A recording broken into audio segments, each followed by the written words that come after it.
जय हो। गिरधर गोपाल की जय हो। गोविंद गोपाल की जय जय हो। श्री नरसिंह भगवान की जय हो। भक्तवत्सल भगवान की जय हो।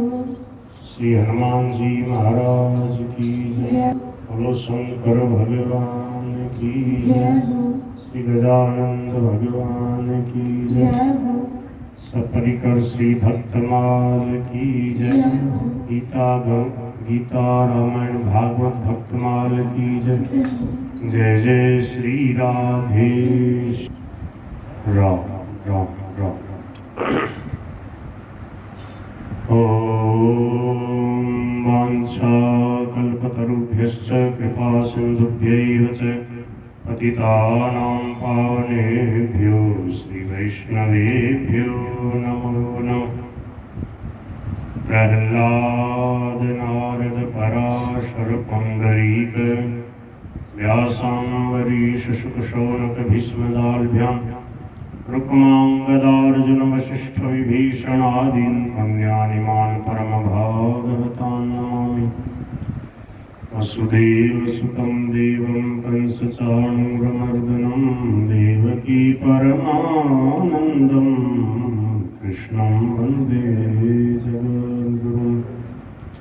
वंशी विभूषितकरानवनीरदाभात् पीताम्बराधरुणबिम्बफलाधरोष्ठात् पूर्णेन्दुसुन्दरमुखादरविन्दनेत्रात् कृष्णात् परं किमपि तत्त्वमहं न जाने। भक्त भगवंत गुरु चतुर्नाम वपु एक इनके पद वंदन किए ना सही विघ्न अनेक। बोलो भक्तवत्सल भगवान की जय। भक्त श्री नामदेव जी महाराज का पावन चरित्र है। नामदेव जी का नाम सुना थे। नामदेव जी छिपा हुए बहुत प्रेमी भक्त हो गए। सब लोग बहुत विशेष रूप से उनका चरित्र कहते सुनते हैं जानते हैं। प्रेमी भक्तों का पावन स्मरण चरित्र का श्रवण करने से हमारे हृदय में भी भगवान के प्रति श्रद्धा प्रेम भक्ति विश्वास जागृत होता है। स्वामी जी महाराज बार बार कहते थे, जो संत ईश्वर भक्त जीवन मुक्त पहले हो गए, उनकी कथाएं गा सदा मन शुद्ध करने के। धन धन नाम देव कल युग में जापे ढरे पंडरीनाथ। पंडरीनाथ पंढरपुर में, पंढरपुर महाराष्ट्र का बहुत बड़ा तीर्थ है, बहुत बड़ा धाम है। लाखों लोग आषाढ़ में और कार्तिक सुदी 11 को, आषाढ़ सुदी 11 को बहुत बड़ा मेला भरता है। लाखों लोग दर्शन करने जाते हैं। बहुत सुंदर बहुत बढ़िया व्यवस्था है। भगवान श्री कृष्ण साक्षात एक भक्त के लिए प्रकट हुए थे। पुंडरीक भक्त था, उस पुंडरीक भक्त के लिए भगवान प्रकट हुए, इसलिए पंडरीनाथ नाम हो गया, पंढरपुर धाम हो गया। नामदेव जी पंढरपुर में ही प्रकट हुए। वामदेव हरि के विश्वासी छिपा पंढरपुर के वासी। जैसे कोई कोई तो वृंदावन में आकर के भजन करता है और कोई वृंदावन में ही प्रकट हो जाता है, वृंदावन में उसका जन्म होता है। ऐसे ही है, पंढरपुर में ही इनका जन्म हुआ। इनके नाना थे, उनका नाम था वामदेव जी, छिपा थे वो। इनकी बेटी थी 12 वर्ष की। जब वो हुई, बालपन में विवाह हो गया था और वो 12-13 वर्ष की अवस्था में, छोटी अवस्था में वो विधवा हो गई, बाल विधवा। युवावस्था आई उसकी, भजन करती थी। स्वामी जी महाराज कहते थे, जो संत हैं, जो विधवा माताएं बहनें हैं और जो बूढ़े हैं, उनको तो विशेष रूप से भजन ही करना चाहिए। विधवा जो माताएं बहनें, उनका तो जीवन तपस्विनी की तरह, साध्वी की तरह होता है। वो संसार के भोगों का सब प्रकार से त्याग करके वैराग्य लेकर निर्वाह मात्र करते हुए वो भजन करती है। स्वामी जी महाराज कहते थे, भगवान ने अपने आप ही परिस्थिति देखो सब प्रकार से आपके अनुकूल कर दी।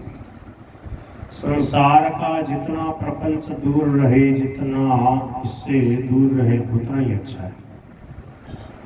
भगवान के भजन में, सत्संग में, सेवा में, प्रभु की भक्ति में जब मन लगता है तब कोई नहीं सुनाता, कोई अच्छा नहीं लगता, किसी से प्रीति नहीं, किसी से आकर्षण नहीं, किसी से प्रेम नहीं, क्योंकि संसार की असारता समझ में आ जाती है।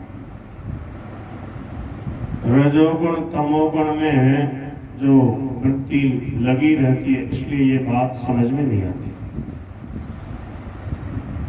एकांत में बैठ करके प्रभु का भजन करने वाले संत भक्त हैं, उनको एकांत अमृत के समान लगता है। सामान्य संसारी व्यक्ति जो है उसका मन नहीं लगता, वो सोचा बोर हो जाएगा एकांत में तो बैठे बैठे। एक संत बैठे थे एकांत में पेड़ के नीचे आराम से, तो एक आदमी आया उनके पास में, और वो आदमी आके बोले, महाराज थे एकला क्यों बैठे हो? हटे तो बोले, भाया एकला तो कोई, हाँ तेरा आवाज से एकला होगा। समझ में आई?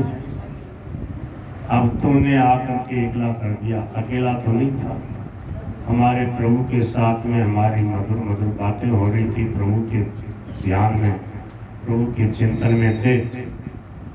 प्रभु के साथ में अपनापन हो जाता, प्रेम हो जाता, सख्य भाव हो जाता है। सख्य भाव अथवा मधुर भाव, प्रेम का भाव मीराबाई जैसा। तो क्या है उस भक्त में, है ना, बातें कृष्ण छाने छाने, जिससे प्रेम हो जाता, उससे बातें होती। भगवान के जैसा सुनने वाला कोई नहीं है। भगवान अपने हैं, हर समय अपने साथ है और अपनी एक एक बात को सुनते हैं। अपनी सब बातों पे उनकी नज़र है। इतना ख्याल करते हैं, इतना ध्यान रखते हैं, बहुत विशेष कृपा करते हैं, जिसके ऊपर प्रतिकूलता भेजते हैं और थोड़ा सा उसको समझ ले कि भगवान ने बहुत विशेष कृपा कर दी। मेरे को अनुकूल माता पिता नहीं मिले, अनुकूल परिवार नहीं मिला, सब भक्ति के विरोधी हैं। और सत्संग भजन का कभी कभी मौका मिल पाता है, सत्संग में भी नहीं जान देते, तो समझो बहुत विशेष कृपा है आपके ऊपर। अगर भीतर में भगवान से अपनापन हो गया तो संसार सुना सुना दिखाई देगा। संसार में प्रभु के अलावा कोई अपना नहीं, ये बात इतनी बढ़िया समझ में आती है प्रतिकूलता में। इसलिए भक्तों के जीवन में आप देखो तो पहले का जो उनका जीवन है कितने कष्ट से, अभाव से गुजरा है, और बाद में जब उनको भक्ति का, प्रेम रस का अनुभव हो जाता है, उसके बाद तो सहज सरसता रहता है। जब तक वह पूर्णता प्राप्त न हो जाती है तब तक भगवान का ये मंगलमय विधान होता है कि अपने भक्त को संसार का अभाव दिखाते हैं, संसार की असारता निस्सारता का अनुभव करा करके अपनी भक्ति प्रदान कर देते हैं। भक्ति मिल जाती है, फिर वन में रहे, जंगल में रहे, समुदाय में रहे, एकांत में रहे, फिर कोई फर्क नहीं पड़ता।